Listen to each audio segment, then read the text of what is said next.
Mm, yeah, karibu Cyprian, Omolo, karibu Gladys. Oh, Ryle, welcome. Karibu sana. I can see our senders are all here. Serious. Serious students. Learning for life. At least I can see the lessons have continued. Good job, guys. Lovely to see all of you here. Yeah, a warm welcome. I would like you to just tell us where you're logging in from, if it's Nairobi, if it's whichever town you're logging in from. Please log in. We are happy to have you here. A warm welcome. We are excited. You can see the ladies are ready for you. Yeah, the ladies are ready to share their knowledge, their experiences. We're happy to have you here. Yeah. So karibu sana. Yeah, a warm welcome. And we're happy that you even logged in before time. We have 1 minute to 7 o'clock. Yeah. So we still have some time as we let people come in. Can see there's somebody who's logged in from Kasarani. Karibu sana. Yeah. I wonder how we used to survive without Zoom and online. Yeah, because it's enabled us to do so many things. You come home and you still can learn. Yeah. So it's a good thing. It's a really good thing to actually have all these facilities to be able to continue our own self-development. Karibu sana Kathy Mengere, lovely to see you here. Yeah, welcome Bina Ndanu, karibu sana. Yeah, we're happy to have you here and we are ready to learn from this lovely panel of women. Yeah, we're happy to have everybody here. Yeah, karibu sana.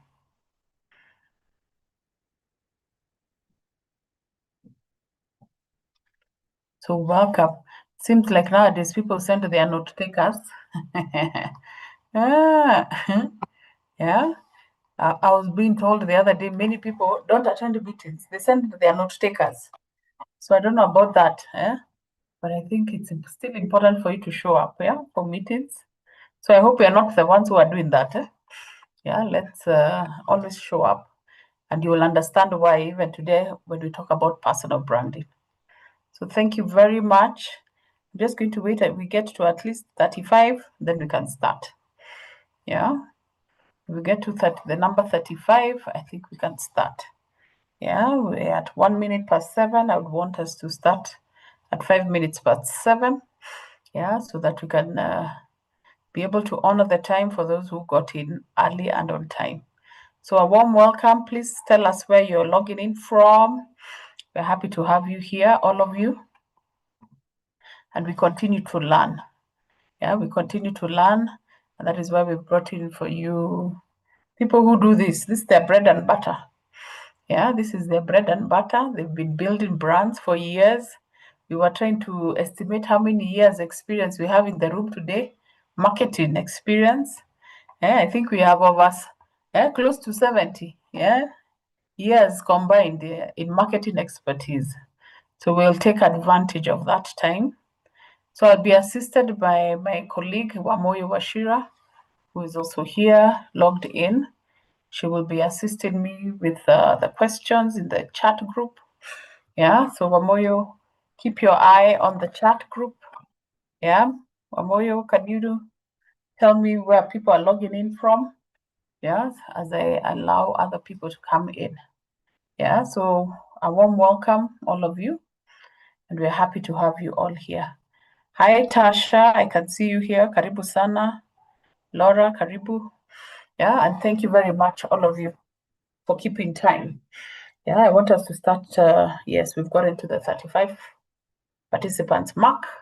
So I think we can start so that we can have a longer discussion. The rest who are joining us will come in and join as we move along.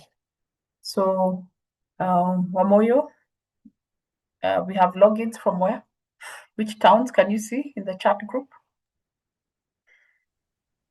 Kasarani, Nairobi, and we also have West Africa, Senegal, and Nairobi, Kenya.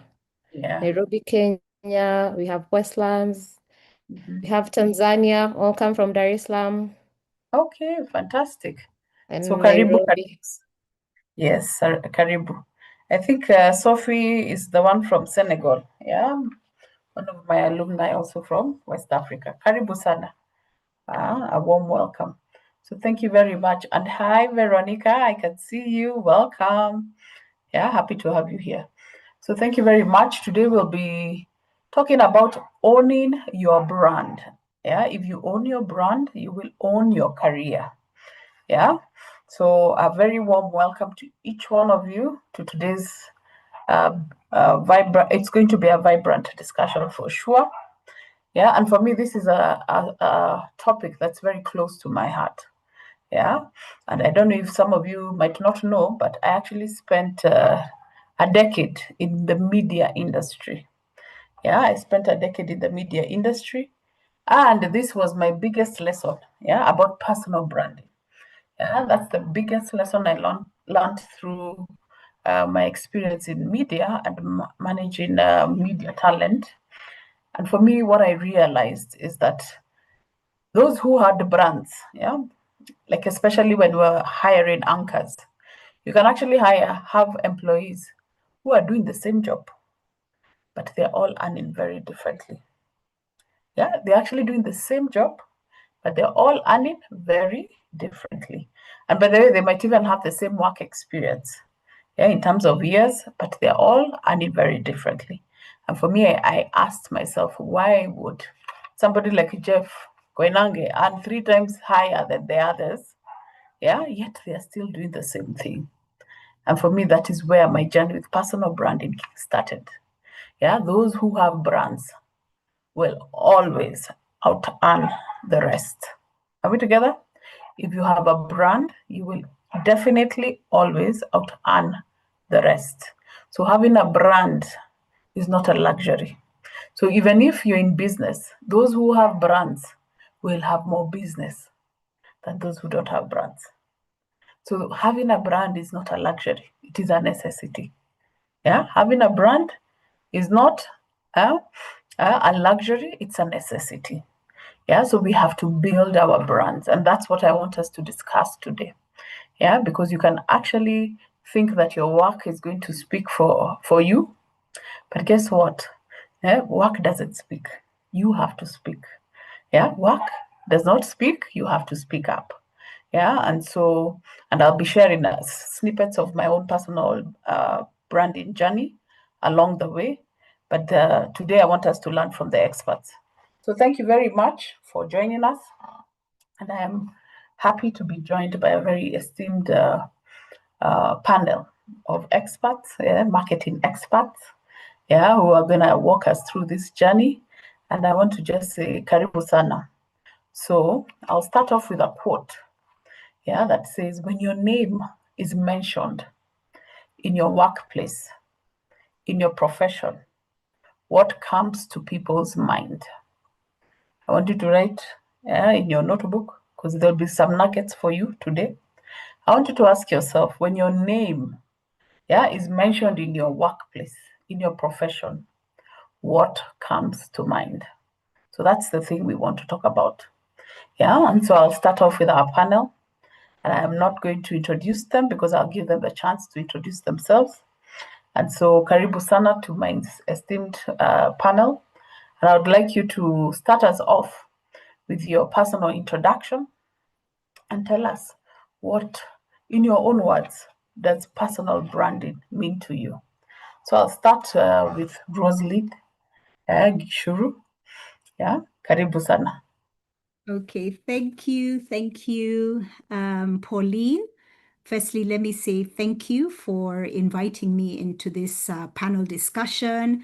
I don't take it for granted. Thank you very much. Kendi, Eunice, lovely to share the stage with you and just engage and learn from one another. And good to see you. I and for everyone who's logged in, the Senegalese group, bonsoir for the Tanzanians, Jioni njema, and for the rest of us in Kenya, good evening. Good to be here. So I will not start with my credentials. Allow me to start by by just, again, Rosalind Gichuru is my name. My core values are my faith and my family. It is what grounds me and anchors me. My personal mantra is what I call my 4 Ps. Purpose, which speaks to intention, how I choose to live my life. Passion, it's about the energy that I like to, bring into everything that I do. Precision speaks to excellence, which is something, again, that I like to ensure is in place in all aspects of my life. And finally, possibility. I believe that I'm in a season of my life where the sky's the limit. So for me, it's about inspiring belief in what's possible. So not holding back, breaking down the walls that hold us. So I'm in a very adventurous, anything is possible stage and season of my life. In terms of now the credentials, my marketplace journey, I've been at it for over 20 years. I think when you cross over 20, you stop counting. But I like to say that I am a seasoned corporate leader, a brand building enthusiast. I've had the opportunity to work in multiple roles, whether customer, consumer, trade. I've worked across different markets. I've worked across different industries, FMCG, banking, and financial services.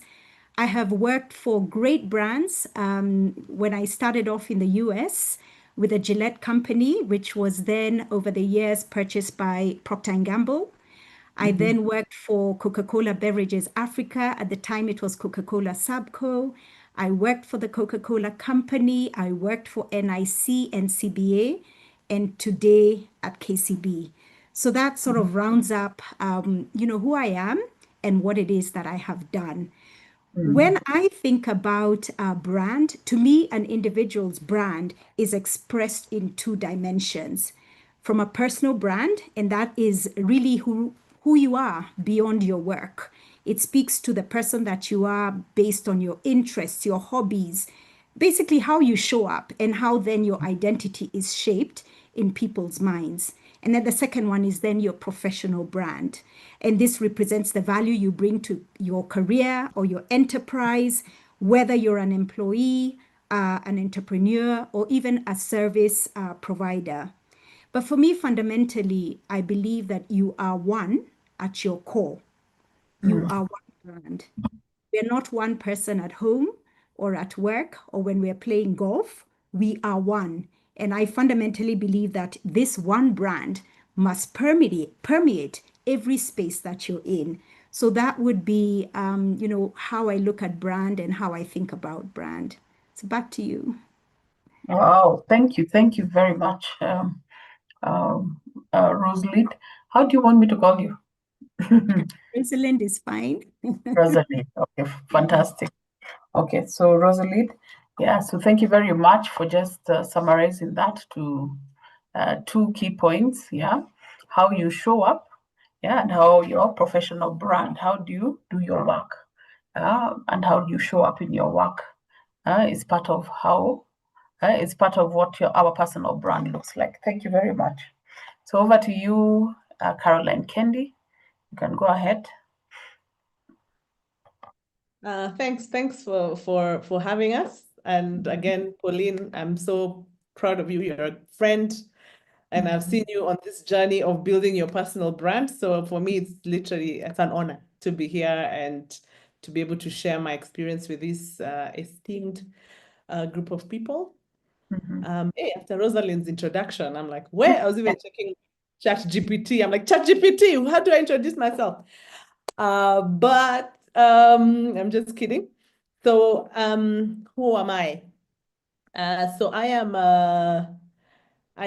a business leader, an entrepreneur. So I'm actually in a season of repositioning my brand, which is interesting. That's why I was like, this is an interesting conversation to have, because I have built a brand for the last 20 years as a brand leader, a business leader, building brands. So I'm a business leader. I challenge status quo. So if I think of 3 words, my essence is I challenge status quo. I value connections, so I build connections. So I'm a connector.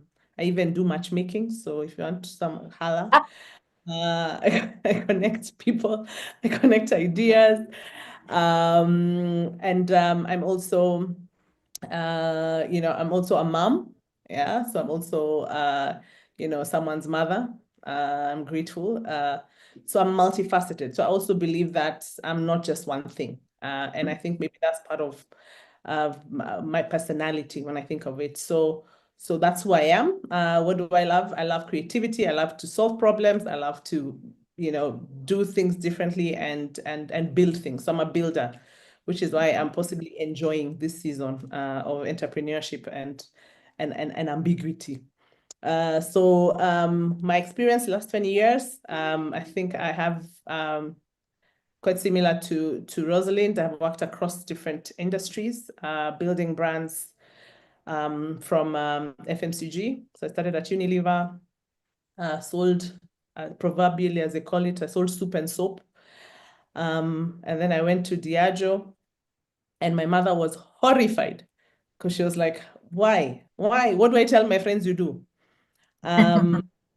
And then, she was just like, and then when I went back, so after Diageo, I did a couple of years. I worked on Tasca, I worked on Johnny Walker, I worked on a couple of beautiful local brands. So actually, my experience has been actually brand development, which I'm very passionate about. So really building brands. Most of the time for global brands, the strategy is done, the building is done elsewhere, and then you just get a toolkit and you execute. But then for a lot of the brands that I've worked on, Tasca, Safaricom, Blueband was a brand for the region. You actually learn how to build brands from scratch. So when I went back to Unilever to work on Blueband, my mom was like, I prayed you out of that job. Can you imagine? That's just a testimony she tells her friends. Then after Unilever, I went into Safaricom, was the head of brand and marketing for about 5 years.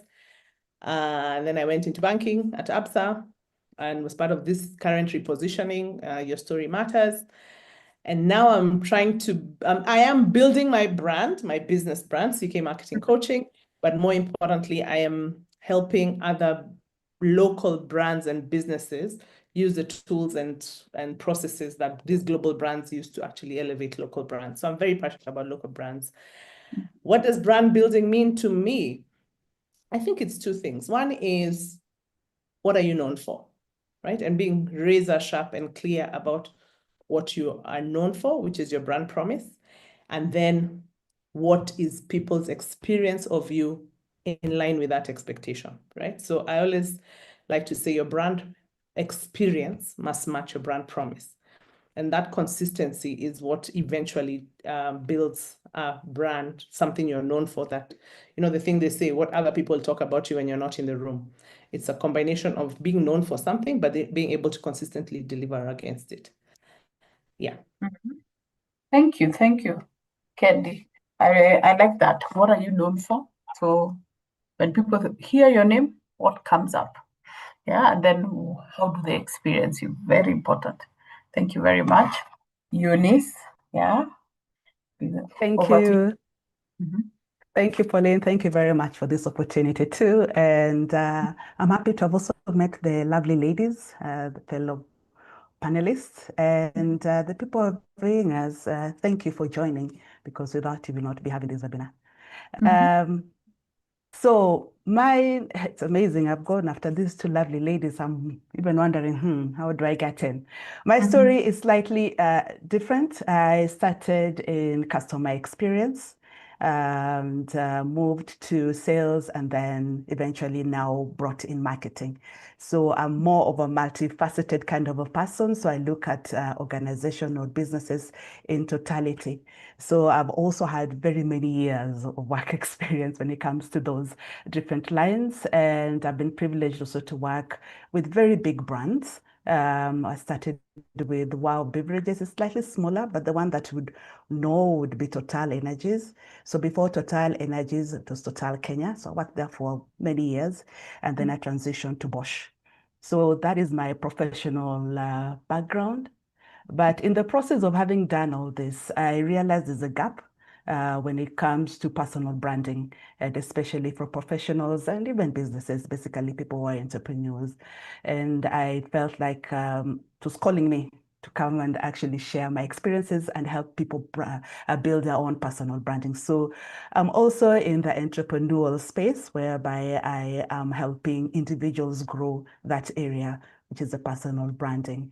And so when it comes to my thought on personal branding is basically for me, it means owning your narrative, owning your story, amplifying your strength, because you all have our different strengths here, there, but now finding out what your strengths are and really amplifying it in all platforms and positioning yourself intentionally. So personal branding, you need to be very intentional, because everyone is a brand. Even if you don't do anything, you already a brand, and if you don't amplify it, then people will define you on how they experience you. So you need to be very intentional of how people are experiencing you in whatever facet, both online and offline.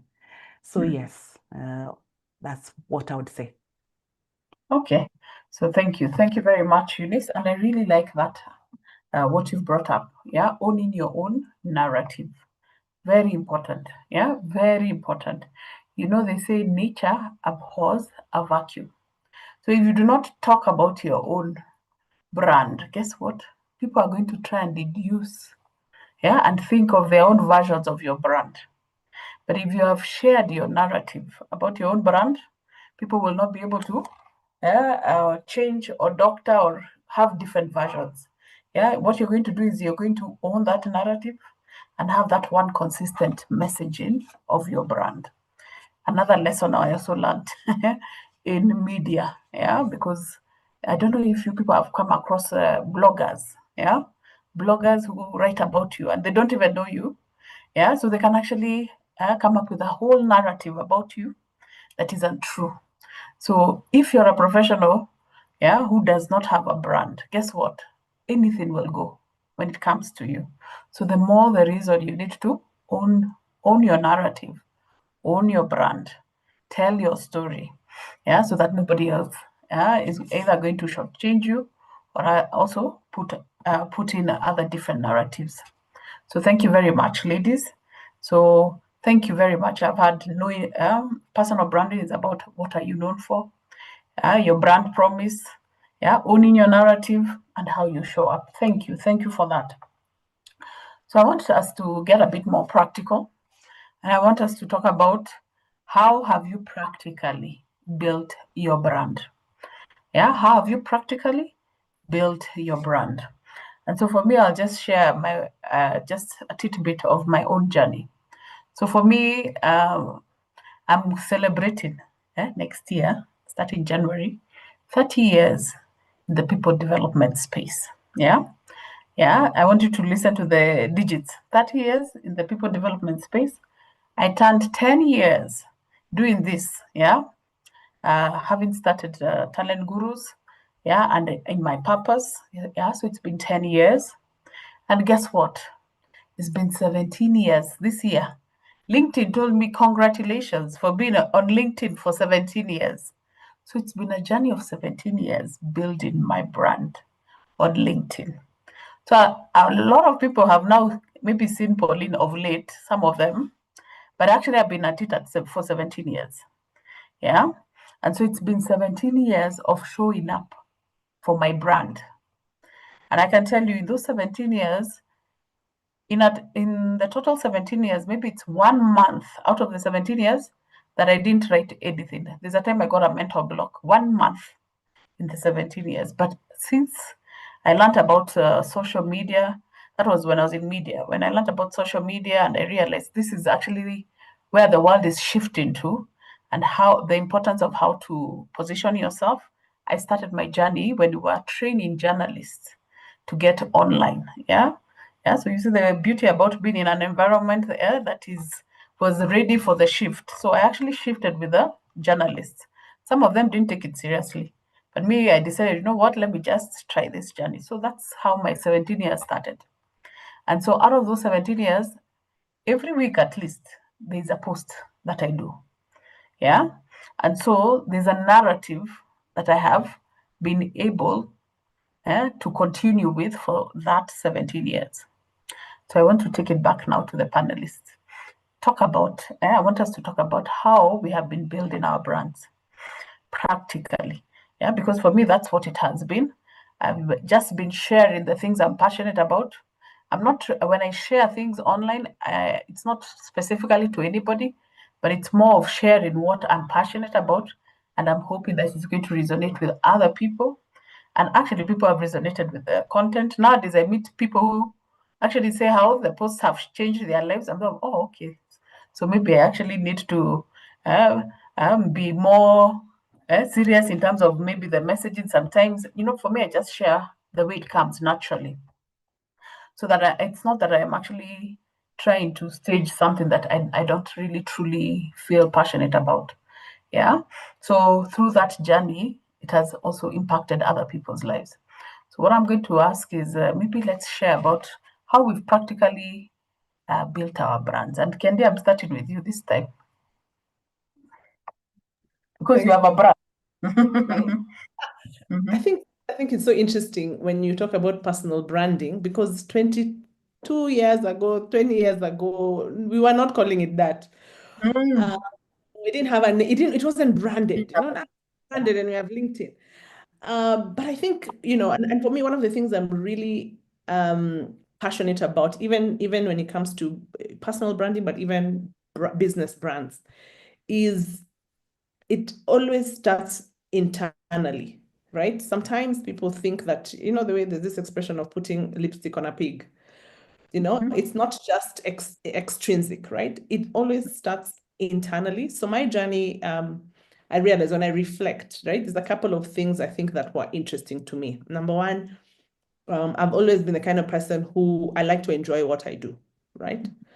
So funny story, I went when I was in between uni, just before I went to uni, my mom got me a job in insurance. And those days there were not even computers. So I was an underwriter for corporate. So it was the most boring job on earth. I was there. You just sit down with your policy. You're told today is what you sit with your policy, you do the paperwork, and you give it back. And I remember then, and I was pretty young, I remember thinking, at least I know myself enough to know that here I won't thrive. I need to be doing stuff that I enjoy and that I'm challenged by. So for me, that was one of my things. And when I enjoy what I'm doing, then I'm passionate about learning. I'm passionate about doing my best at what I do. So I think that's one of the things. And when we talk about that, you'll see it's really intrinsically, it's about your values. It's about what do you believe in. That is the core of what a brand stands for. So in my journey, I ended up so when my mom was praying for me at EABL and I was being tasked, I was having the time of my life. I was telling people, these people pay me to throw parties for a living. Hey, must be a job from heaven, So I've always loved, so I always do what I love and because when I love something, I'm able to be passionate about it, and you really get into that space of you're not working, right? So that was my journey. The second thing is in this world of marketing and brand building, there's a balance between being analytical and creative, right? And I enjoy that tension. So also finding spaces that give me that balance. So I have to be doing something creative and something analytical, and just doing that. So my journey has been spaces and roles where that has happened. So I actually built, even without expressing it and being out there, I was actually building a reputation. So I'm the kind of person who goes and I'm like, what does my boss need in this environment? How can I add value? And I just deliver that and just stay razor focused on doing that. So doing that while building meaningful relationships, right? I have so many of my friends right now who I worked with, and we still remain friends because, again, it's not transactional. It's really about connecting with people. So before LinkedIn, so this is BC, before LinkedIn. Before LinkedIn, I was just doing. Then I was on LinkedIn. When I got onto LinkedIn, I was very much, very quiet. I just used to, observe. And then I don't know where I got this thing of, I think when I was looking for a job at some point, then I figured out LinkedIn is not like Facebook and Instagram. LinkedIn, you accept everybody, accept, don't, get everyone. So that's how I kind of understood, and I guess that time I was looking for headhunters to see me, but then I understood the power of LinkedIn because of being seen by second and third people. But even then, I wasn't very intentional about articulating who I am and positioning myself. Then I when I was at Safaricom, actually, so actually my brand, actively building my brand, I literally started during COVID. And actually why I started it is because I felt like it was so easy because during COVID, we were all in our houses. So it was a webinar. I didn't physically need to go to places, so I felt that was easy. And a friend of mine asked me to do a webinar like this for his staff. He had a small business and he was like, look, just do this brand thing you do, just tell my people. So I did that. And I did the next one and I did the next one. And then I would do that and then they post. And then, they put it. Then I was like, okay, wait, exactly what Eunice was saying. Other people are telling my story on my behalf. So around 2020 is when I started now consciously saying, okay, so what do I want to be about, right? And that's when I started actually positioning myself to say, okay, there are 3 things I love. I'm passionate about digital and technology. I'm going to be talking about that. I'm passionate about learning and books and people. So I'll talk about books and I'll just also talk about what I do at work. Because that time I was at Safaricom, I had a campaign every week. So I think, to answer your question, my journey has been very organic, right? And I really feel that it's very organic. There's a thing I did once before even I actually ended up now being active. And that's what I was saying earlier about self-awareness is sometimes I had this mental block in my mind that if you position yourself in a brand, you're bragging. I think I don't know if it's an African woman thing. You're supposed to stay there, be humble. I use Proverbs 31 woman wrongly, I know, but you know what I mean. When you hear you're being called a Proverbs 31, you're meek, you're humble, you don't go out there putting yourself out there. And then I did it was a course, some lady, I need to find it, some lady on Google did it, and it was for women because they realized women don't promote themselves in the workplace because we were also afraid, right? We're all thinking we're just not cultured to do that. So we did a focus group, and this was where we just sat as women, and what you had to do was just say 10 things that you're proud of.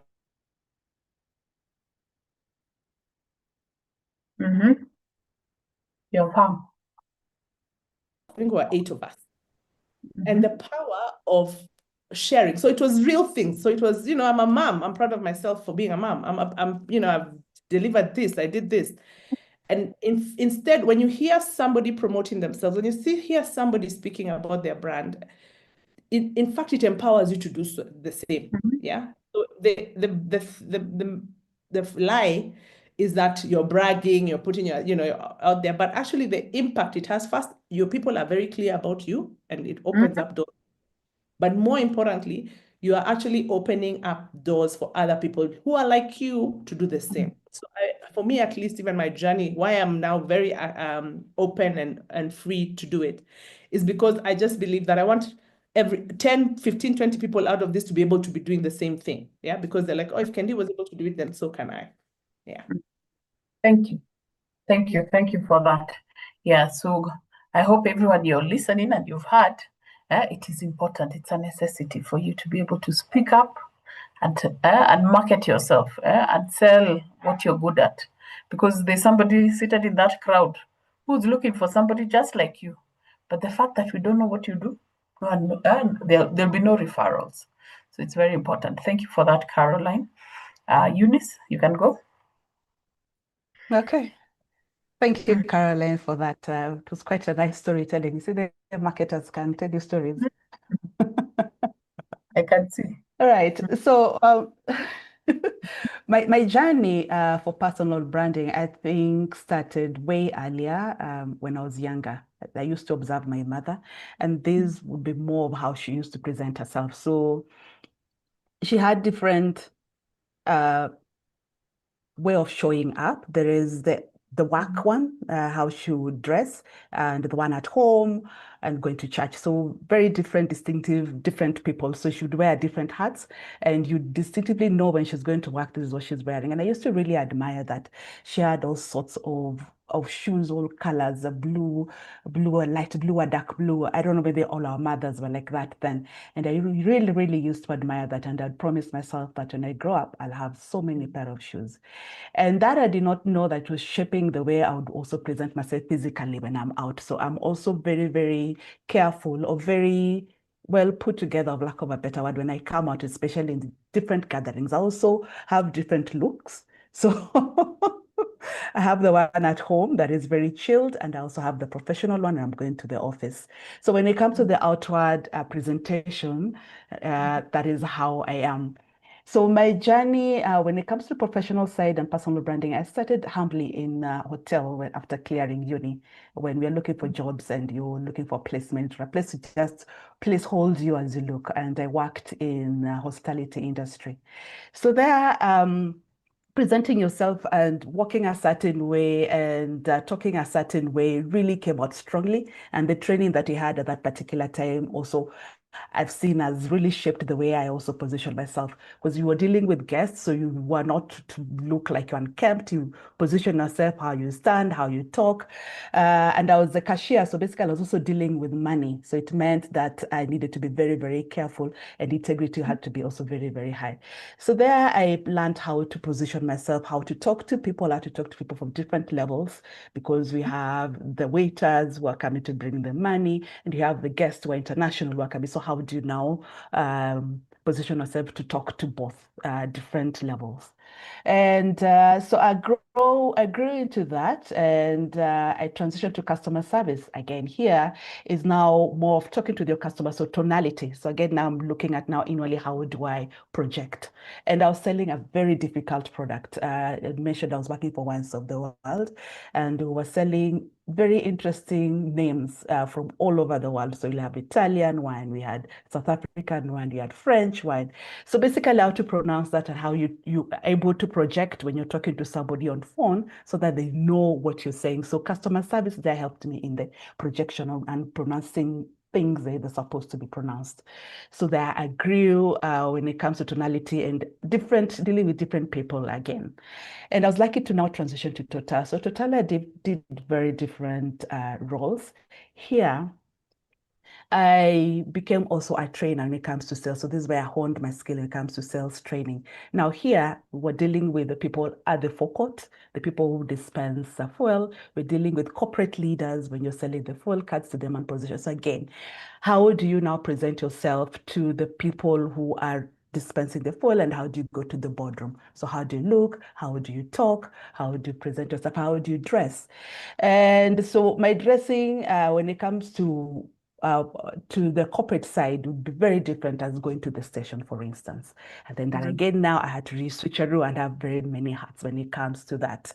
By then I'd not started going to LinkedIn. I came to LinkedIn quite late when I was a bit to transition to Bosch. So Total transitioning to Bosch. So in Bosch, it's a male-dominated environment. It's quite chilled as compared to Total, where we were very corporate. So here I knew how to dress a certain way, and I carried that to this new organization. And I used to stand out as a sofa because I would dress a certain way. When people would come in with their jeans and I would still be in my heels. So I remember one time a lady asking me, why do you always wear heels coming to the office? So I told them I don't dress for the role here.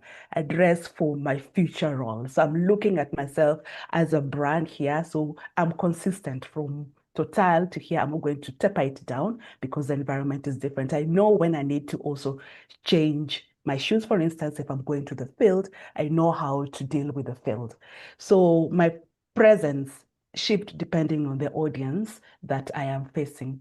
So that's how I want the physical side. So when it comes to LinkedIn, like I mentioned, I also came in quite late. And it was at the time when I was also looking to transition to other roles. And again, just talking to people on how do I position myself on this platform.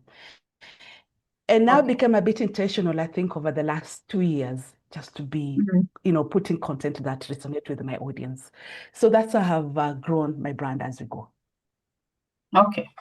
Thank you. Thank you for that, Eunice. I can see our marketers are good storytellers, but I will ask you to now give me abridged versions. Is that okay? Yeah?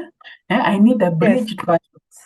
Yeah, so Rosalind, you can go ahead. Yeah, share with us your abridged version of brand Bridge building. version. Okay, so I think with the benefit of hindsight, because it's all about hindsight, the ability to look back and sort of connect the dots backwards. I think for me, the first thing I would say is building a brand. It's a journey. Mm, And I just want to reference a quote by Michelle Obama from her book, Becoming. And she says, "For me, becoming isn't about arriving somewhere or achieving a certain aim. I see it instead as a forward motion, a means of evolving, a way to reach continuously towards the better self. The journey doesn't end."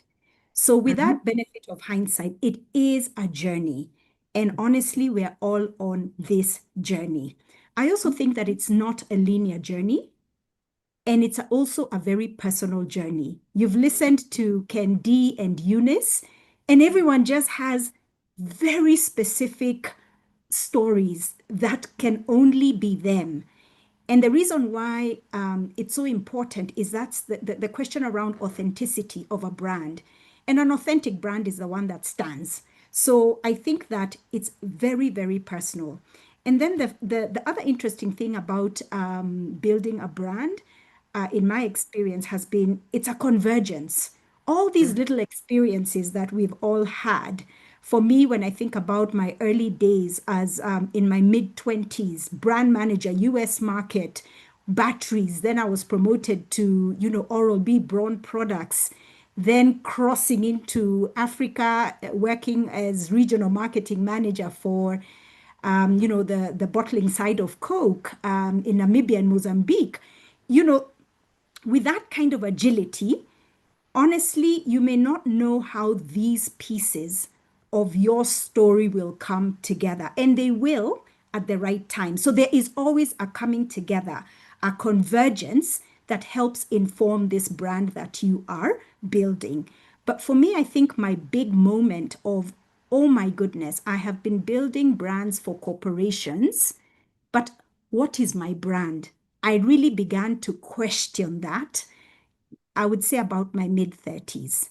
I had what they call an existential crisis, or in other words, a crisis of meaning, where you're like, why is it I can tell the strategy of Coke from today to the next 5 years? I know where we have come from. I know how it, needs to pan out across all the markets we're in.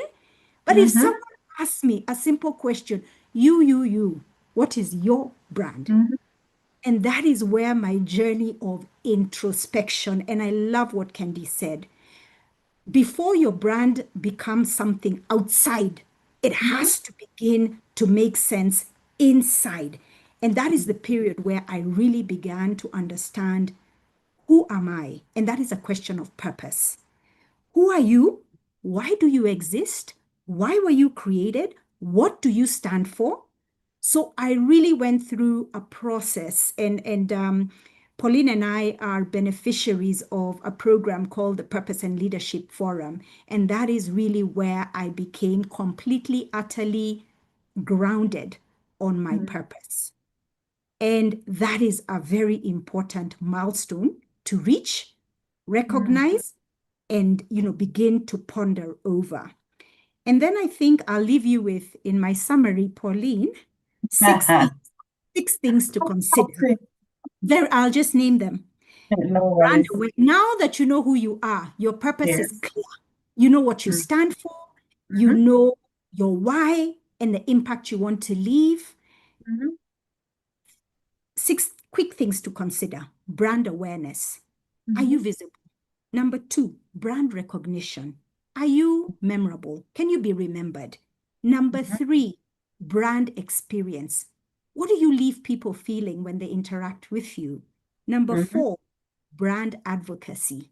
And number 5, brand leadership. brand advocacy is so important, because when you do the awareness, recognition, and experience well, then we're going to be in this room mentioning you like we did Michelle Obama. And then brand leadership is when you do all those things over and over again. Alas, someone wakes up and says, you are a thought leader. Pauline, you are a thought leader. You just got awarded, So it's doing these things consistently, but always remain very anchored on your purpose and do the inner work before you blossom and, and do all these other lovely things. So I'll pause there. Thank you. That's the abridged version. Can you imagine that, guys? But I love it. I'm enjoying it. But what I really like about what you said, Rosalind, is it starts with purpose. I love that because your purpose is actually your key anchor. Yeah, it's your key anchor. So until you're very clear about your why, and actually purpose is your why. Yeah, why were you created? Yeah, if you're clear about your why, you will everything you will do will revolve around your why. Yeah, and so that's even where authenticity starts from. Yeah, and so the way you keep on showing up will be so consistent that when people see Rosalind, they will know this is what she stands for. When they see Kendi, this is what she stands for, because you consistently show up the same way. You understand? So if you remain authentic, by the way, you won't even have to struggle so hard, because it will just emerge. Yeah, it will just emerge. I'll tell you my own journey. I just started by just liking things that resonate with me. Eventually, I got my 3 pillars. You understand? Eventually, you will get the 3 things that you will that you resonate with, that you're passionate about. Yeah, and you'll be able to even coin your own mission and vision statement. So thank you very much for that. So I want us to move on. And I want us, because we have people here who are from corporate, career people. We also have entrepreneurs here. Yeah, we have people who are starting out businesses. So, and I want to refer to it as careers, because even entrepreneurship is still part of your career journey. So why is personal branding important for our careers? Why is personal branding important in our career journey? Yeah. So I'll start with you, Eunice, this time.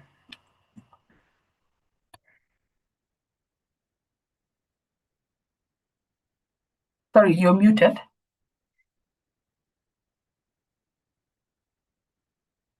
You're muted, Eunice. Okay. Yes. I'm back. Okay.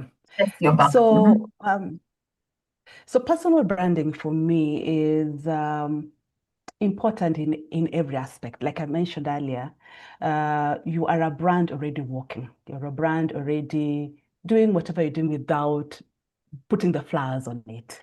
So it will not hurt for you to come out and put more flower on it. And putting the flower on it is basically amplifying those unique things that you have that builds you. So going back to your why, I like what you said. What is that why that you have? What are those core values that you have that you're very passionate about? And that is what now forms the foundation of your branding. So you need to first of all identify, what is this thing that I'm passionate about? And how does it now resonate with me? Then, so now you start building around it. Have a way of how you can be able to communicate that out, because people need to see and also feel you, and also see what you're writing, basically. And that is now when it comes to your outward talking on LinkedIn, which is going for speeches, when you are a subject matter expert in some areas, going out there and exchanging your experience with people, doing podcasts like this, So those are some of the things that you can do to amplify your brand, and be very strategic again, ensure that it aligns seamlessly with your career goals or your business, basically, so you don't wither out of where you're going. So it's like a strategy. Strategy is where you're going to. So have a clear strategy on where you're going to, and that way you're able to stay within the lanes, basically. Okay, so thank you I'm for trying to sharing those. summarize. Thank you for sharing those practical steps of how to build a brand. Yeah.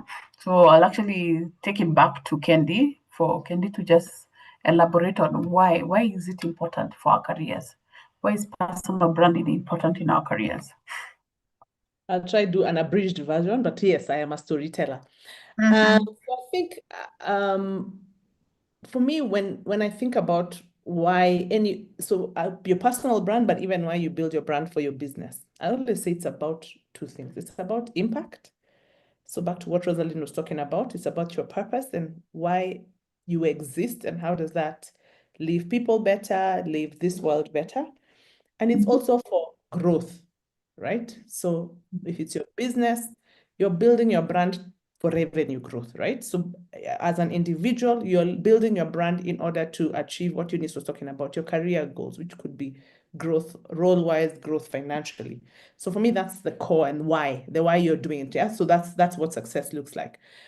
And therefore, when you think about those two things, the people who are going to make the decisions are human beings. And I always say the difference between a product and a brand is that a product is transactional. It's what does it deliver for you functionally, right? A brand is now both the functional, so the functional has to deliver, but you need to connect emotionally. And that's why, as an individual, when you're thinking about your career, at the end of the day, the person who's giving you a promotion is a human being. You have to figure out how you're going to deliver for them or connect with them by delivering functionally. So doing what you must do, the skills, whatever will get you through the door.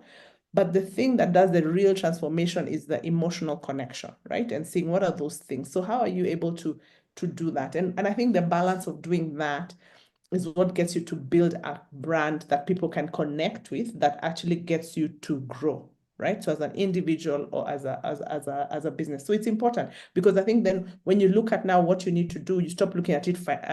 Again, women are very good candidates of this, where you work hard and you want your work to speak for you. And you do master's, PhD, build all the skills, and you have all the skills and you're actually great. But the connection, because at the end of the day, if somebody wants to work with you, if somebody wants, as an entrepreneur, if somebody wants to give you their business, if somebody wants to trust you to be the leader of a team, there has to be an emotional connection with that. And that emotional connection, by the way, doesn't mean now going to suck up and doing all those things. It has to be aligned to your core values. So the other thing I really agree with Rosalind, and when it comes to purpose, is your values. And how that adds up, then therefore, you decide then therefore, what should you do? If something is not aligned to your values, then it becomes because as a brand as well, you don't do everything, you're not everything to everybody. Yeah, you're really focused who you are, what you're about, and for what you're there to do. So again, having a core base of clear purpose and values, what at least for me in my journey, it's helped me to say, I'm not gonna apply for that job then therefore, or I'm not gonna go into that meeting. I'm not going to go do that, because at the end of the day, you have to be consistent in how you stand for and then how you show up. And usually what happens, you spend time in places and spaces where you're aligned from a purpose perspective, aligned from a core values perspective. Around there is where the emotional connection comes in, right? So again, it's not it's not extra, it's not out there emotional connection. It's more places and spaces that align with you, align with your value system, align with what matters to you. And in those spaces is when now you'll see your brand grow and thrive. Thank you. And you've just reminded me of something that they say for people, if you look at people whose brands stand out, there are people who have been willing to actually go against the grain. These are people who are willing to stand out for something that they truly are convicted about. You understand? So in your career, you will not differentiate yourself by just being the same like everybody else. No. So there is something you need an extra edge. You need an extra edge, yeah, to be able to differentiate yourself in the marketplace. Because the truth is, if it is marketers, there are a dime and a dozen of marketers. If it's HR people, there are a dime and a dozen in the marketplace. So what is the thing that is going to make you stand out? So that unique thing, that ability to be able to differentiate yourself, stick your head and your neck out, to be able to say, you know what, I am convicted. And you know what that thing is? It's actually your values. It's when we're talking about values. Yeah, that you're so convicted that I need to do the right thing. If you get to be known to be that person who is a marketer, who handles big budgets, like Akina Rosalind here, yeah, but you still have your values, then you get known to be that marketer. Do you understand?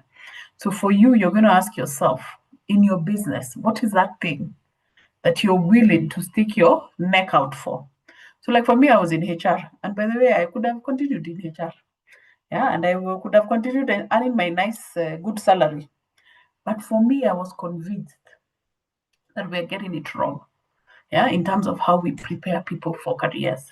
And that is why I was ready to get out and start something that was good. By the way, now I look back, it's 10 years, but ago, actually, I was brave. Maybe I was younger. I had more risk appetite. Yeah, I could be able to do those things. But I can tell you, you will not be able to build a brand if there's not that one thing that you're willing to put your neck for, something that you're convinced about, yeah, that you want to tell the whole world, this is my conviction, and I want to convince you. If you do not do this, it's not going to work. You understand? Yeah. And so I think that's when we started what career coaching is, and now it's become a big thing in the market. But the thing is, before that, we were not doing it. So you have to be able to find the thing in your career that will differentiate you in the marketplace. Yeah. So thank you very much for that, Kendi. Yeah. And so, Rosalind, I remember you mentioned some 6 things that we need to consider, but I still want to ask you practically for somebody who is shy about LinkedIn, who's shy about talking in public, somebody who's grown up being told, I remember in high school we were told girls are to be seen and not to be heard.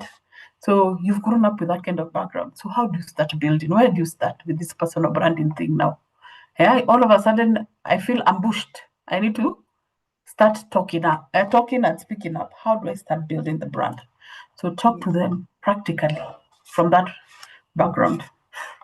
Okay, so I think for me, let me go back to that moment of this crisis of meaning, because that's where now you begin to build your building blocks on who you are, what you stand for, and I suppose you have a more long-term horizon. You're looking at who is this woman becoming, who does she want to become, and all of that. So a few things. Number one, I think it's so important to have a meeting with self. You know, when they say call yourself to a meeting, if you do want to start the journey, okay, so number one, decide now and just start. The circumstances will not be perfect, by the way. But because you're on this call, I will assume that there's something niggling in you that says, I've got to do something or I can do more. I think the first thing I would say is take stock of where you are, audit your life. What are some of the themes coming through? There was a comment Kendi made about what she's interested in. So maybe you're not comfortable going outside of your comfort zone, but what are the things that come quite naturally to you? You know, is it reading? Is it books? Is it, so decide what are these things that are very authentic to who you are. It could even be something that you would like to do when you were younger. You know, there are guys who like to cook. There are guys who maybe want to go back to hiking. Decide on what is it that you can begin to talk about.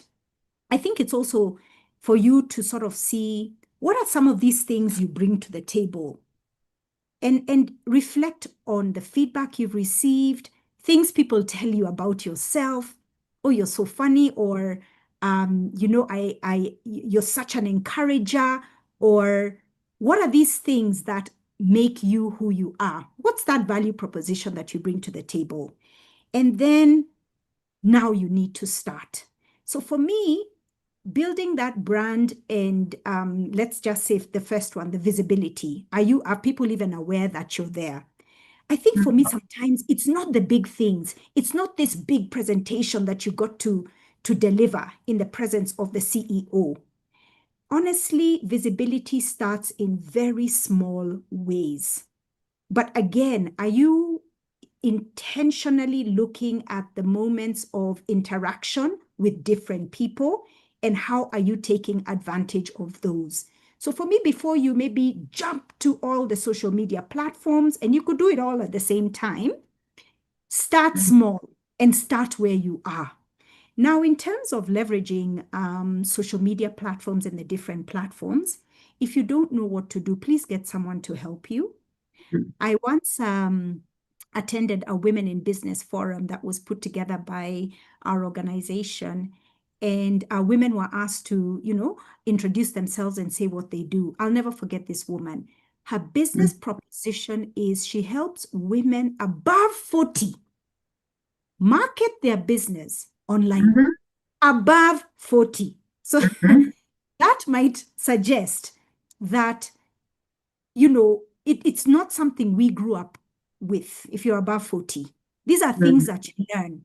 And maybe we also don't have the time, and we will never become as good as, the younger ones. So get someone. There are people who are becoming paid content creators. Find someone who can post things for you, do things on your behalf. That could be a place to start. But for me, I think brand visibility, building your brand, start small, take steps, don't look for the big moments, shine in a project, become that person who just has such a unique gifting that you're always bringing to the table at work, where people will say, that one, I need Eunice on my team. Because Yani, when Eunice comes into any situation, there's order. She has a way of so there are things that we can do in very small ways. So for me, I think it's big things, small things, but above all, be very aware, take stock of where you are, begin to get on this journey, but start with what is authentically you and get help. Yeah. Thank you for that. Yeah. So a practical tip that, so for those of you who don't know, I run a career coaching online program called Ascend. Let me do a plug here. I was told by the marketers I need to be able to market these things. I'm doing well. So it's called Ascend Self-Leadership Program. So for those of you who have challenges with self-marketing, we have a program for that. But I'll just tell you how I practically got comfortable with LinkedIn, because I was also terrified about the social media. It can be overwhelming. So you know how you start warming yourself into it? Start by liking the posts that resonate with you. Liking. And then when you like, what happens is that the algorithm starts sending you content that's similar to what you like. Then the next thing I started doing is I started sharing the same posts. Can you see I've graduated? Now I moved to sharing the post with a comment, that kind of, I resonate. Can you imagine? Because you're so terrified. You can't even finish a full sentence. It's, I resonate, I concur. That's how I started. Pole. Then I started sharing posts that I resonate with. Because when you show, it means concurrence. You laugh, you guys. I can see you're laughing. That's how I graduated. Pole. I concur. I agree. Then I got comfortable. Then one day I asked myself, but see, these people are like people like me. They are writing posts. And it's not that they are more knowledgeable than me. I also have knowledge and I have information I can share, isn't it? So I looked and I observed and I realized people are just sharing their thoughts. And there's no right or wrong, because everybody's view and experiences are different, and they are unique to themselves. So you can't tell somebody they are wrong. So what did I do? I started now sharing my own view. So as I'm sharing something that I resonate with, now I was able to start sharing like a paragraph. So you see, I'm getting more confident. And then in the end, I decided, by the way, these people are like me. I started developing my own content. So for those of you who feel you're too far off, just start sharing, liking. And by the time you're done, you will be the one now even creating the carousels. You've seen carousels? Yeah, you know that one. That's now when you're in PhD class. That's when you're now the real McCoy. Yeah, when you have now studied and you feel confident in the area that you're talking about. So, guys, that's where I started. That's my journey. Yeah, and I can. That's a very simple tip for you to grow yourself. Okay, so I want to now move to Kendi, and I want you to just tell us of one significant moment where you having a personal brand has shifted your career. Because I want us to build a case for people to understand that actually having a brand can shift your career and the trajectory of your life. I'll share mine in the end.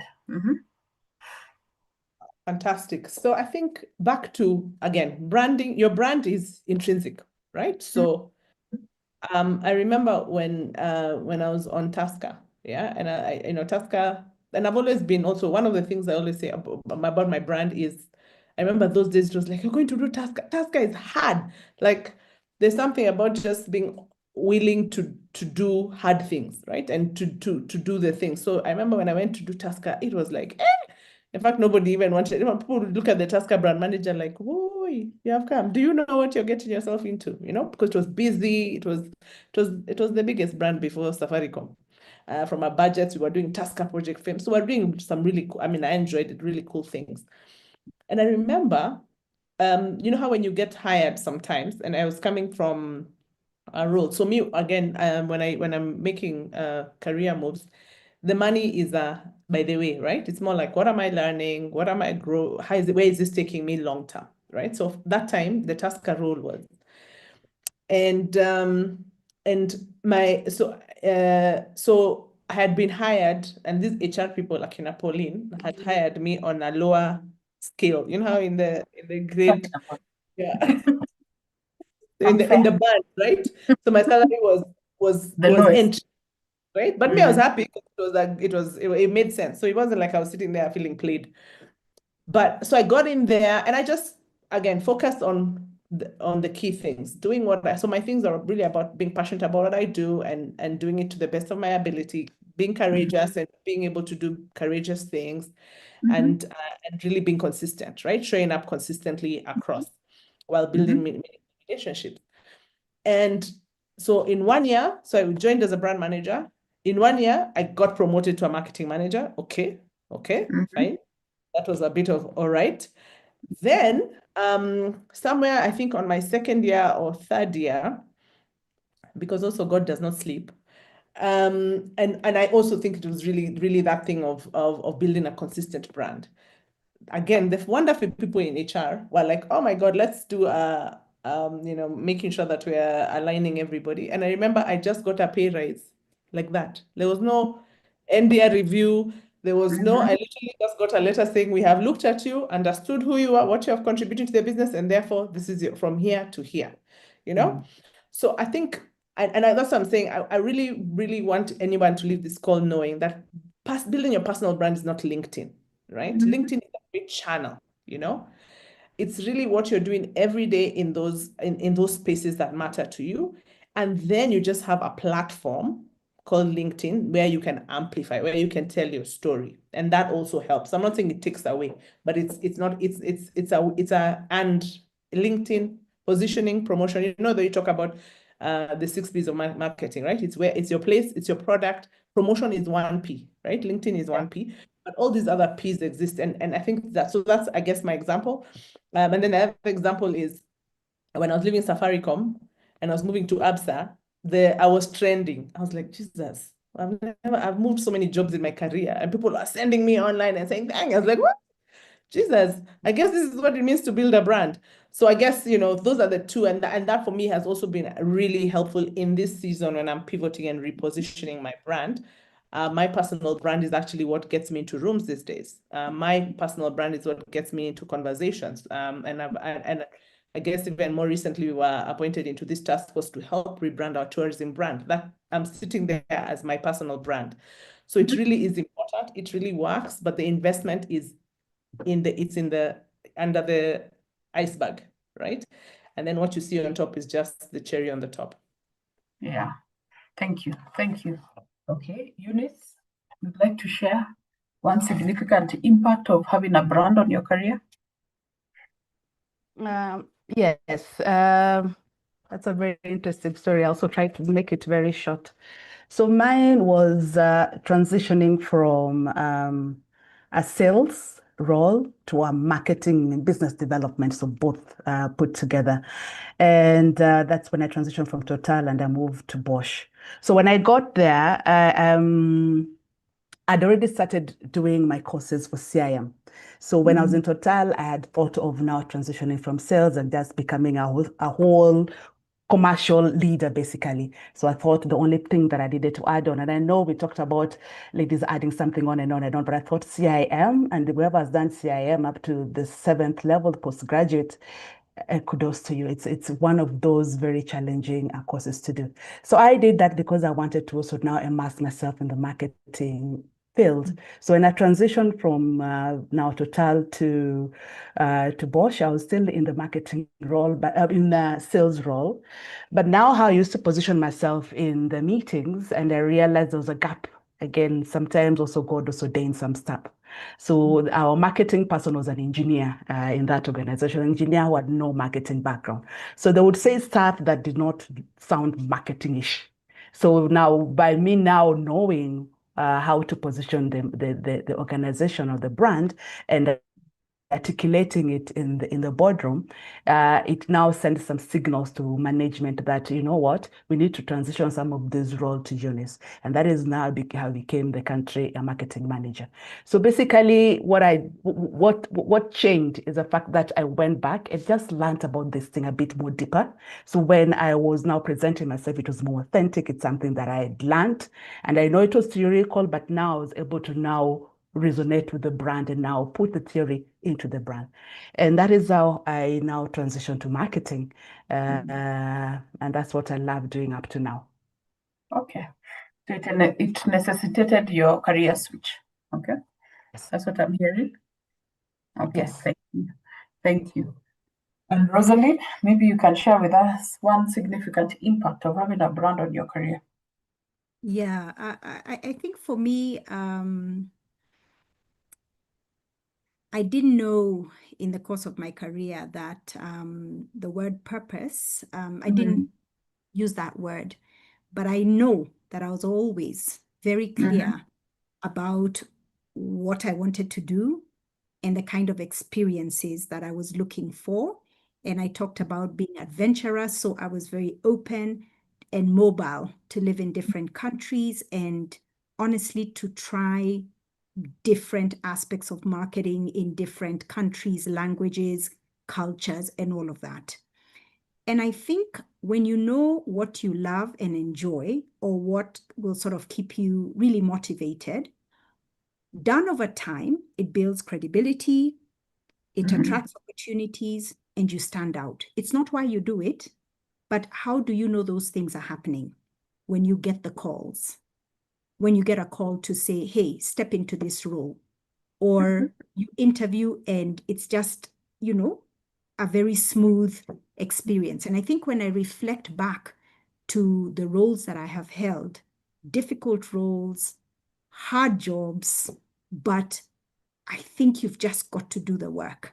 And that investment actually does pay off, because without you realizing, you are shaping your reputation in the hearts of and minds of people who are the decision makers.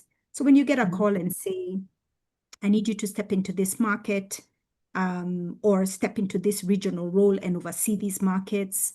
So these are some of the things, Pauline, that has happened in the course of my career. And I think for me, I can really say that when you do what is expected of you with clarity, with genuineness, with and put in the work, without a shadow of doubt, you will build credibility, you will stand out, and you know, and you begin to make a name for yourself. However, there are some pitfalls that happen to us women as we are doing all that. But I will pause there. But I'll just say, Pauline, I think it's just the consistency and credibility that Yeah. you made a name for yourself. Thank you. Yes. So thank you for that, Rosalind. Yes, and for sure, yes, if you build your brand, it has greater benefits. It has greater benefits than you trying to market yourself and you trying to sell yourself and you trying to network. Actually, building a brand is even more effective than networking, guys. Yeah, because you see, the brand is always going to be on when you're asleep and when you're awake and when you're asleep. So you don't have to meet everybody. But guess what? Everybody's seen you. Yeah. So a lot of us believe in networking, yeah, as a way of meeting people. But guess what? Brand building is even more powerful. Yeah, because you actually have even a wider base. Yeah, so your brand is on 24/7. Yeah, so the other day, I can tell you proudly to say that I got to 30,000 followers. Yeah, on LinkedIn. That is no easy feat, I can tell you. Yeah, LinkedIn, I think, is one of the hardest platforms to build a followership. Yeah, but you see, it's taken me 17 years. Yeah, and then I have about 12,000 connections. So it's about a population of about 42,000 people, but it has taken time. So if you're thinking about brand building, so those are people who see you. Those are people who consume your content. There are people who resonate with your content. So imagine if I was to invest in networking with 42,000 people. How long would it take me? So long, isn't it? And obviously, I would not be able to meet all those people. But for me, what I'll tell you what my brand building has done for me is, I remember, first of all, the lesson I learned still from media was the fact that I had a brand. Even when the bloggers came to write negative comments, because if you're in leadership, it comes with the territory. Yeah? You've read Lean In, you'll know. Once you get into leadership, there will be people who love you and there will also be people who will criticize your work. But guess what? The fact that I had a brand, the brand was able to defend who I am. Do you understand? So it is like an insurance for you, for those of you who want to get to the top. Yeah, so it will help, establish your name before you get there. So that's number one.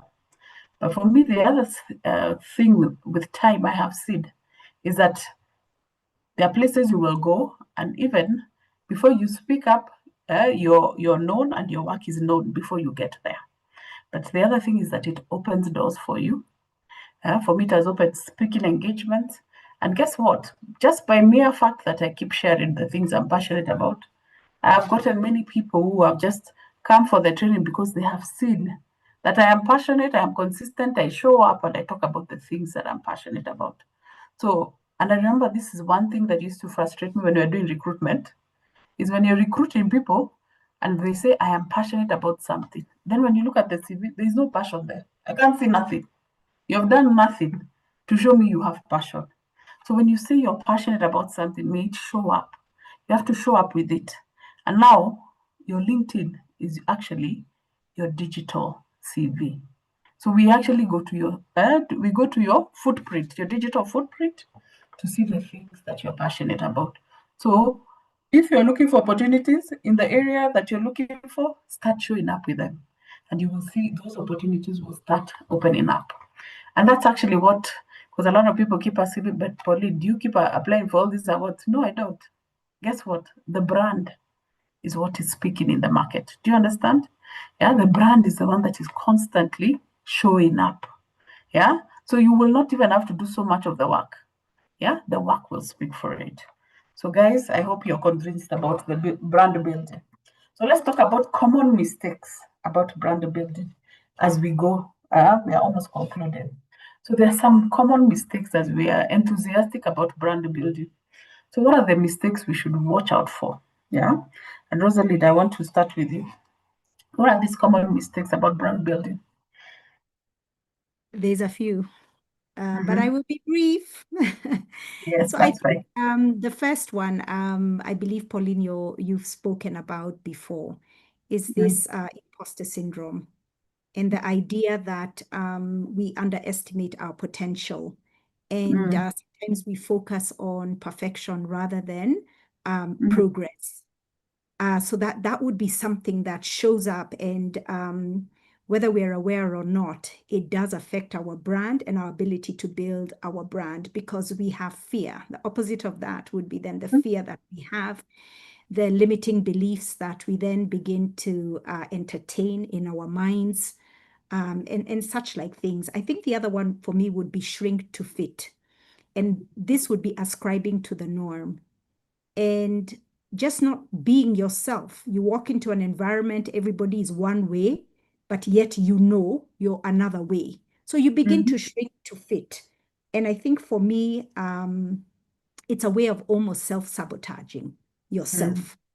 And we do this a lot. Sometimes we realize, and sometimes we don't even realize. And then a big one that we need to be very mindful of is comparisons. Looking inside our neighbor's compound, not literally, but across the board. Looking at other businesses and losing focus of where you are going. Looking at other people's career trajectory, and losing focus on what you are supposed to be doing and the investments that you need to be making in yourself, and doing that hard inner work. But now you're just seeing, these other people, moving up, and you get distracted. I think another one we're guilty of as women is lack of bandwidth. I don't know about you, but are you in every chama, every meeting, every plot, I don't know. So what does that then do to us? It leaves us overwhelmed, frazzled, tired, scattered. And again, we maybe lose track on where it is we were going and what it is we were trying to achieve. And then I think my final one, the big one, is flying solo. We all need a mentor, we need a coach, and we even need a sponsor. And to build those relationships in a way that works for you requires time. But instead of meeting Pauline, you're always like, we'll meet, yeah? I'll look for you. We'll meet. There's no Saturday free. You know those people who you try to meet and they tell you, I have no Saturday free. But where were they? Chama, this, that, the other. It takes time to build these relationships. So what are the things that are taking up your time? And how can you free up yourself to be able to invest in the things that you need to? Remember, all these things, your brand, it's lived out in seasons. In every season, you need to be sort of evolving to the next person that you are. So you're going to have to invest in these relationships. You're going to have to invest in personal growth, development. You're going to have to spend time introspecting, reflecting. And when there's too much noise around you, we lose track. And you wake up at the end of 2025 like it is now and say, oh my goodness, in January, I intended to do all these things and I haven't quite accomplished them. So I think for me, those would be some of the big and common mistakes or pitfalls that have a way of detracting us from building that brand and doing the work that is required. Yeah. Thank you. Thank you very much, Rosalind, for those good tips. Yeah. And guys, we all know it's daunting. It can be very daunting in the beginning, but we're going to feel the fear, but we're going to do it anyway. You're going to feel the fear and you're going to do it anyway. And if you're going to feel totally paralyzed about doing it, then seek a coach or look for a therapist. Because if it's an internal ingrained fear, work on first overcoming that fear. But to talk, we have to talk. To build the brand, we have to build it. Yeah. So if it's really going to be crippling, get help so that you are able to actually build your brand. For those of you who have come for my class, I'm sure you have heard my journey and my story. I used to be very shy. I used to be very, I used to avoid crowds. Yeah. But guess, look at me. Yeah. So you're going to do the self work and you're going to find your voice. Yeah. You're going to find your voice and you're going to be able to speak up. So I think there are some questions. Let me pause here for a moment before we go to the last phase of the conversation. So, Mamoyo, maybe you can read for me a few questions so that we can answer. Are there Okay. any questions? Mhm. Yeah, there are a couple of questions. The first one is by Zamil, and they Mhm. ask, how can I stay true? I've actually paraphrased this because it was a paragraph, but Zamil, let us know if that's correct. How can I stay true to who I am while building a personal brand without feeling pressured to perform, conform, or fake it till I make it, especially in professional spaces that expect a certain image? So Mhm. how do you build a personal brand without faking it till you make it, Mhm. especially in professional spaces that expect a certain image? Yeah. That's one question.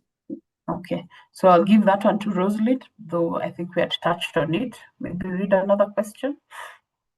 So the other one is asking, please share how we can join the Purpose and Leadership Forum.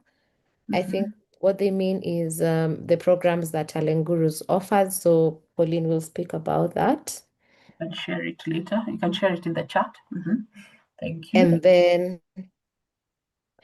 someone has asked, how about businesses? How do you go about that? Building the brand for businesses. So I'll Yes. give that one to answer. So maybe we start with Rosalind and then Kendi. Yeah, okay. So, and I'm sure the panel, yourself included, Pauline, will have different experiences in terms of trying to be authentic and yet coming against certain expectations that are there in the marketplace. And this thing called authenticity, for me, has matured over time. And the ability to stand and be comfortable with who I am is something that I don't actually apologize for.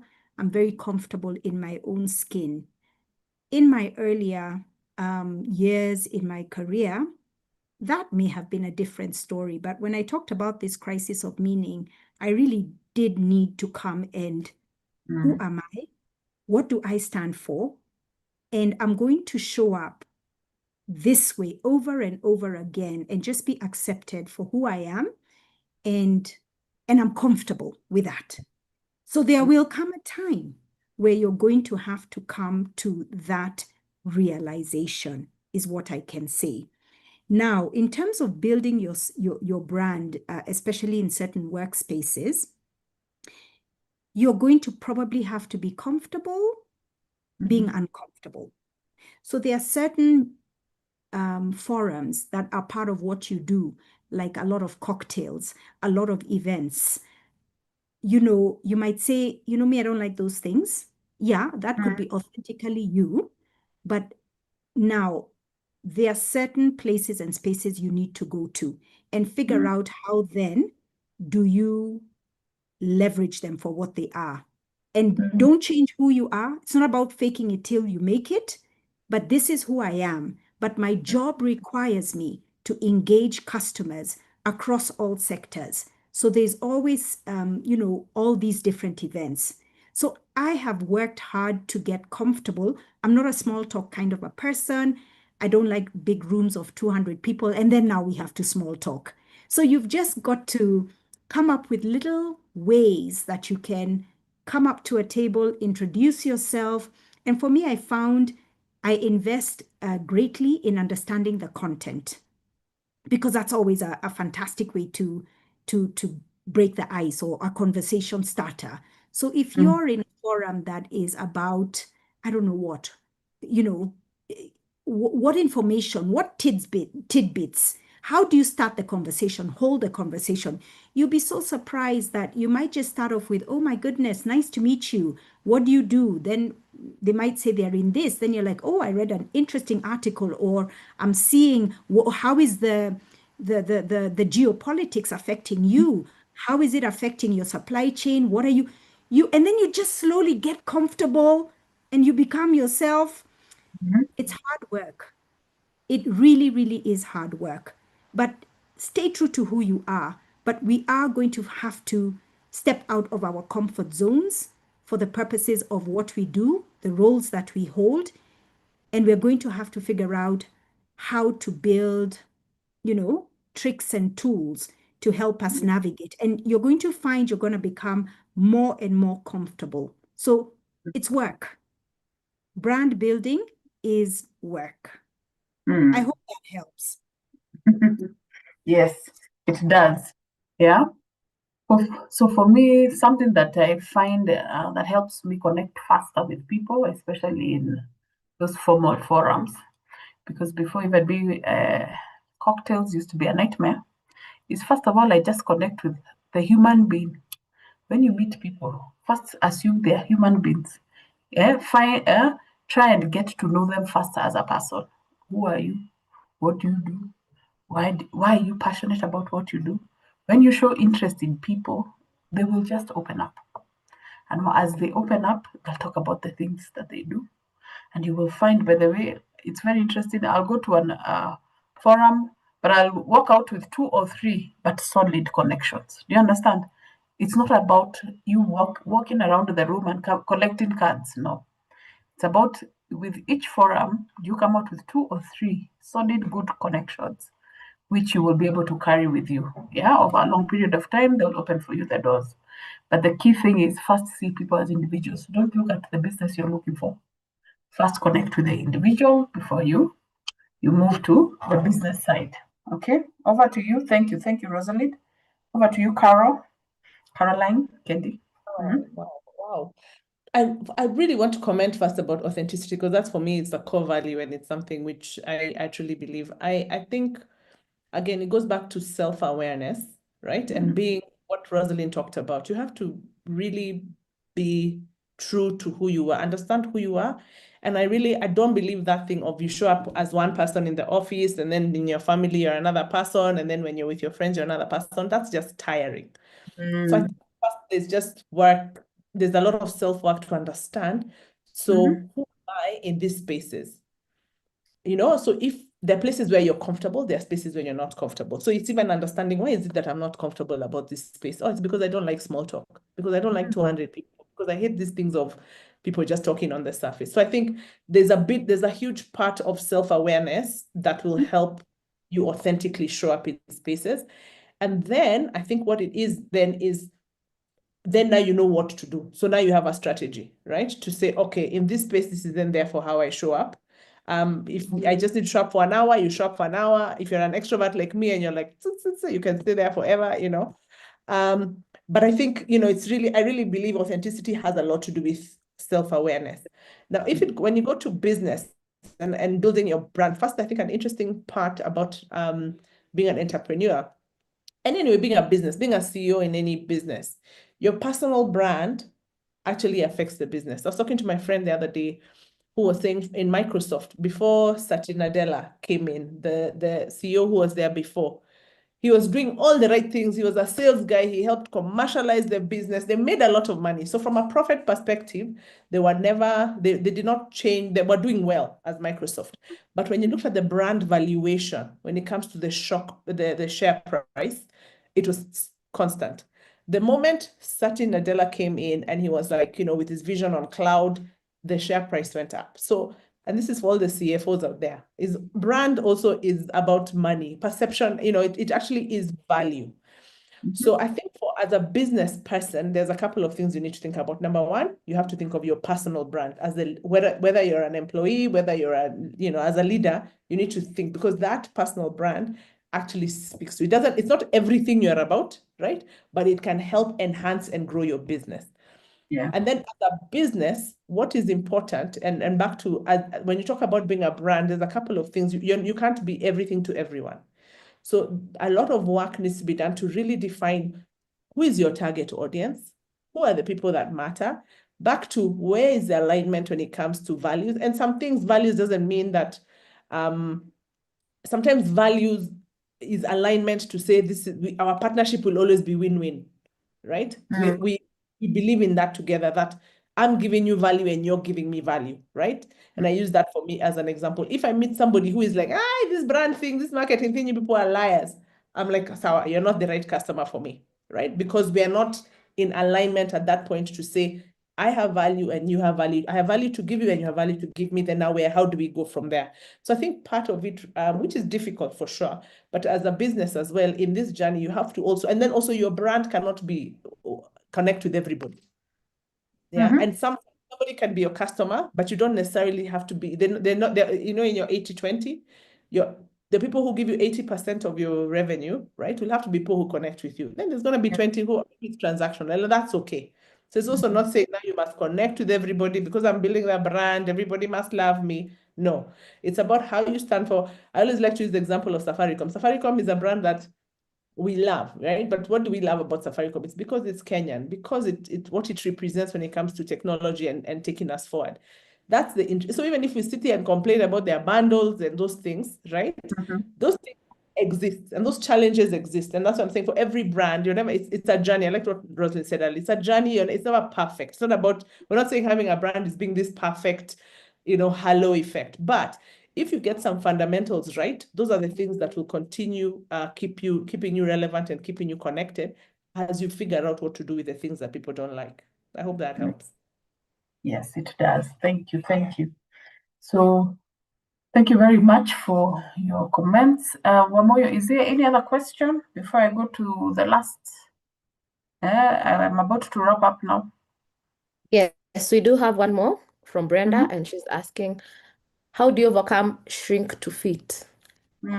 How do you overcome shrink to fit? Eunice, you want to take it? Yeah, how do you overcome shrink to fit? The thing of trying to fit in, and then your real self doesn't come out. As you put it, actually, your real self will not come out when you're trying to fit. Because you need to be quite aware of yourself. You need to be knowing exactly who you are when you're in a space, whichever space that you're operating. And by knowing who you are now, you know what your boundaries are. So you don't necessarily need to be pulled into that other boundary that does not belong to what you have defined in yourself. So for me, that's how I would define it. Really knowing who you are and not getting reeled into spaces where you're not comfortable in, and the power of saying no. So you do not need to shrink for you to be able to be seen in that area. I'll give you a very interesting example. There's a friend of mine who once told me that in the boardroom where they do the presentation should feel like she was the youngest, all those things that we normally label ourselves. I'm the youngest, so imposter syndrome has gotten in, so I'm not able to articulate some of the things that I want to say in the room. And so what I normally do is I would write a note to my colleague to say something on my behalf. So what that meant is the colleague was getting more spotlight because they looked like, because when they're presenting whatever they're saying, they're not going to say that's Eunice who's giving me this piece of paper to say. So in the process, the lady shrank and shrank. So when she was talking to me on the personal branding, I had to now remove her from that imposter syndrome and feeling small in the room and just knowing what value do you bring in. So when you're already been invited to a room, it means that you are qualified to be in that room. So you are authentically in there. So shine in that room as God has given you, basically. So that's how I would build that. Yeah. And if you feel that it's something that's persistent, that it's something that every time you show up, you're always taking the back seat, you're always allowing other people to talk, and they always say the things that you are thinking about. You're like, oh gosh, I should have said. So if you find that something that is persistent, there are tools, guys. There are tools, there are programs available in the market. Like now for the women, we have started She Soars. She Soars is a program to help women speak up, guys. To position yourself, to be able to talk about your value in the market space. Because I feel that's an area, women, where our issue is not competence anymore. Women, we have overdeveloped ourselves. Now our challenge is, how do you position and how do you speak up? So we have a program now called She Soars, how to overcome that fear, that imposter syndrome. So we're going to share the contacts there, our website. Just go through those programs. Guys, you will not develop. You will not wake up one day and find yourself confident. You have to develop yourself. You have to develop yourself. You're going to face your fears. You're going to look at them in the face and you're going to overcome them. But you're not going to overcome them by swallowing a pill. There's no pill. It's a lot of hard work you're going to have to put in, to understand yourself, acknowledge the things that happened, that put that fear in you, and then you're going to overcome them and you're going to find your voice. But the finding your voice won't just happen. So there are programs. Ascend is also another program where we teach you about how to position yourself and your career in the market space. So please also look for the link. I think it's already been shared there. Look for the link, register for those programs, but develop yourself. I'll tell you, for me, it has been a long journey, over 20 years, developing myself. And that's the reason I'm able to do this with you guys right now.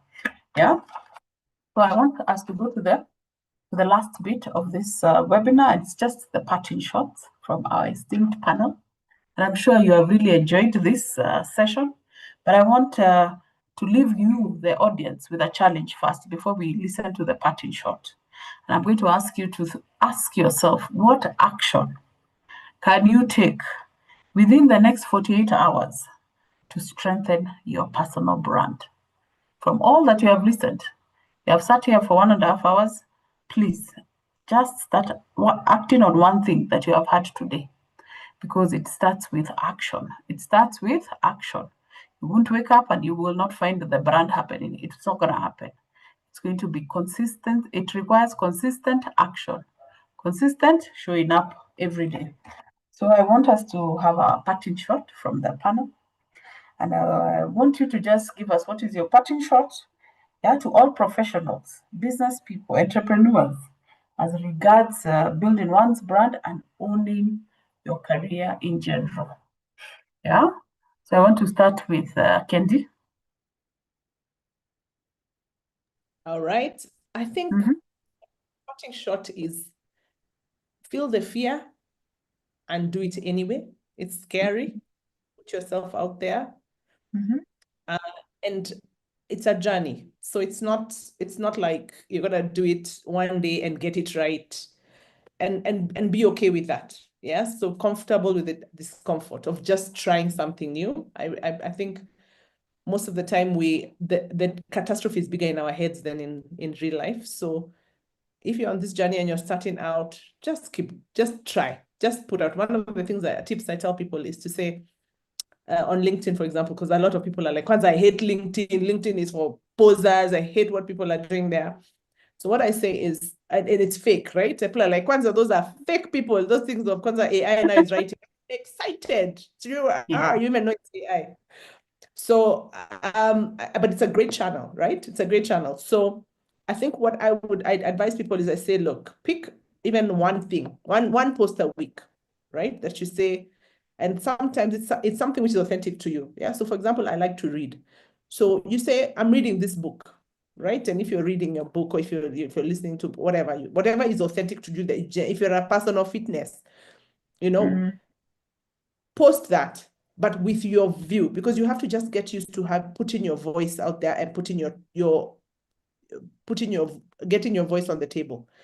So if that is, just do one post a week, right?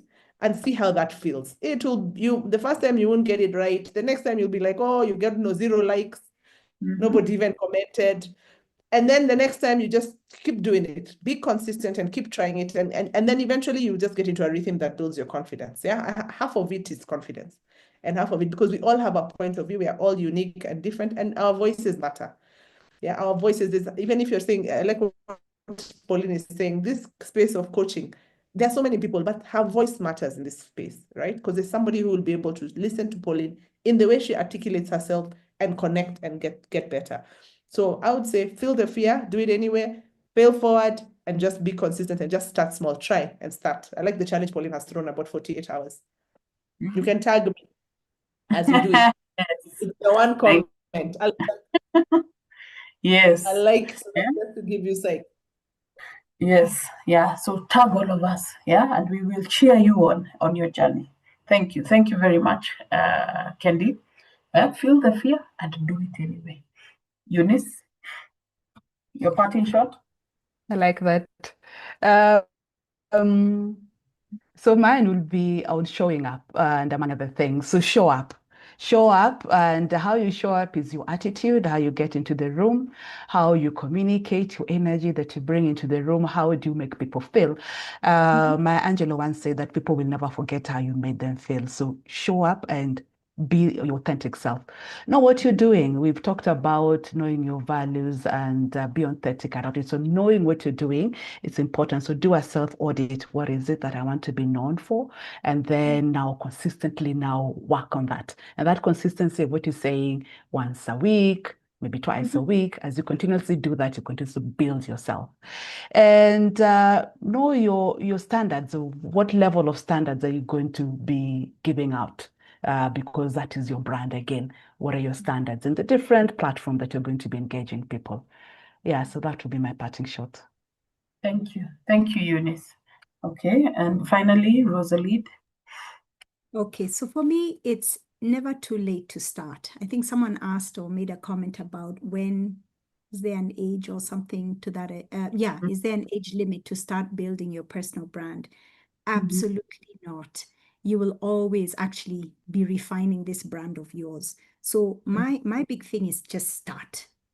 So how do you start? I think for me, I would just urge you to give, especially now as we're going into the holiday period, please spend some time in reflection. What are these limiting beliefs? And I journal a lot personally, and it has helped me. Just put pen to paper. What is it that is holding me back? And how can I begin to reframe these limiting beliefs or whatever it is you've told yourself? And then there's something else that I think is very important. Please write down again, what is your bank of evidence? What are those amazing things you have done? You know, sometimes I think we forget. Those are part of who you are. So, find a way to sort of introspect and spend time with yourself. And then the best one, for especially now as we're all going to be sort of thinking about what will be different in 2026 versus 2025, Shonda Rhimes wrote a book called The Year of Yes. Can 2026 be your yes year? Please come with me here. Yes. You'll figure out what will happen when you go there. Or please attend this thing. Yes. So let 2026 be our year of saying yes. And you figure out yourself as you're walking. Walk and chew gum. There's no right or wrong. Yeah. So that would be my parting shot. So fantastic. Thank you. Thank you very much, Rosalind, and the rest of the team for those those reflective parting shots. And for me, my parting shot will be stand out. Yeah. For you to build a career, that's going to outlast you. Because the reason why, and by the way, that's why my book is called Owning Your Career. The reason why I think you have to own your career is because you need to build a career that will outlast you. Yeah, one that you can be as productive for a long period of time. Yeah, and for me, it is very related to your brand. You understand? The two are very interrelated. So there are people who get out of the race earlier just because they didn't build a brand. Yeah, because you're not known for anything. You're not known for any value, that you clearly bring onto the table. So you have to articulate that very well. So you have not also read my book. It is available on Nuria, and it's also available in the Yaya store. Marketers, how am I doing? I'm doing very well.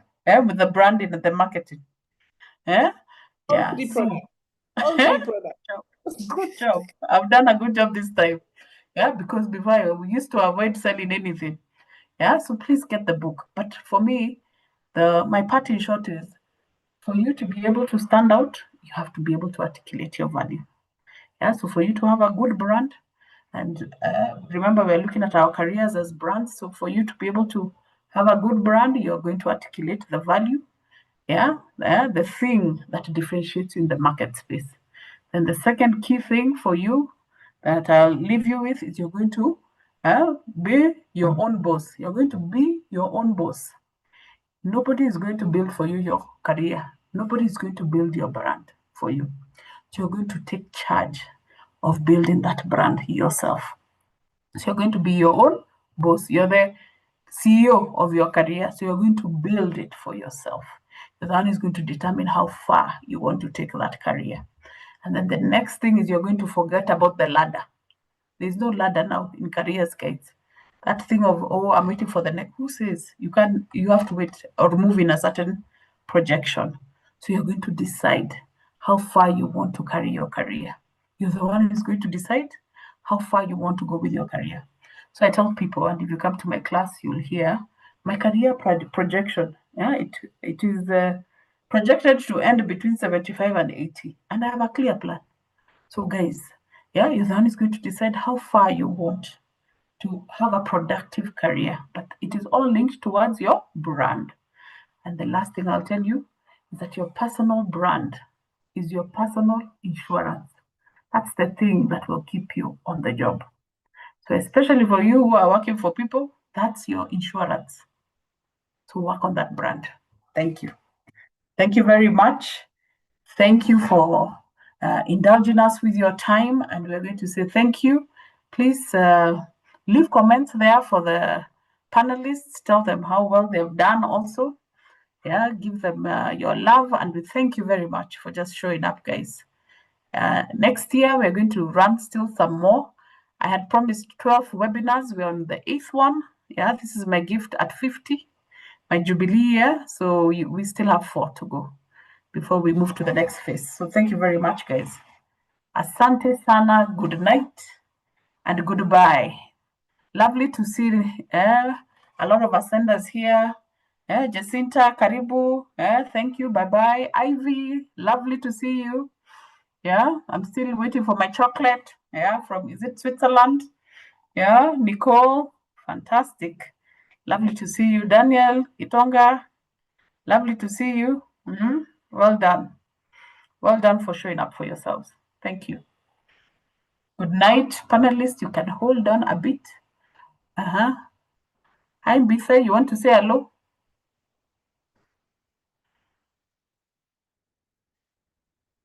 Thank you, guys. Good night. Pauline, that was amazing. Thank you to the panelists, Rosalind, Caroline, and Eunice. Just an amazing session. Thank you.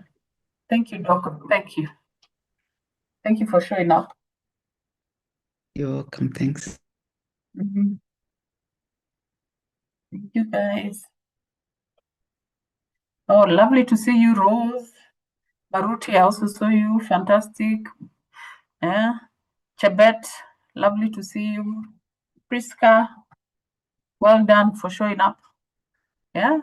So, ladies, you see, by the way, the room was full throughout to capacity. Well done. Well done, ladies. Thank you very much. Yeah. Thank you. Good evening, Masha. Pauline. Hi, Ivy. How are you? Hello, how are you? Fine. Lovely to see you. I know, rule number 1, always have your camera on. I will have it next time. I'm busy packing your chocolate. You're coming. You're coming. I can't wait. Karibu. Asanteni sana, panelists. Okay, thank you. Thank you very much for I'm so coming. grateful for the invite. Thank you. I'm so grateful for the invite over the weekend and grateful like you. Yes, thank you. Thank you, Paris, for coming.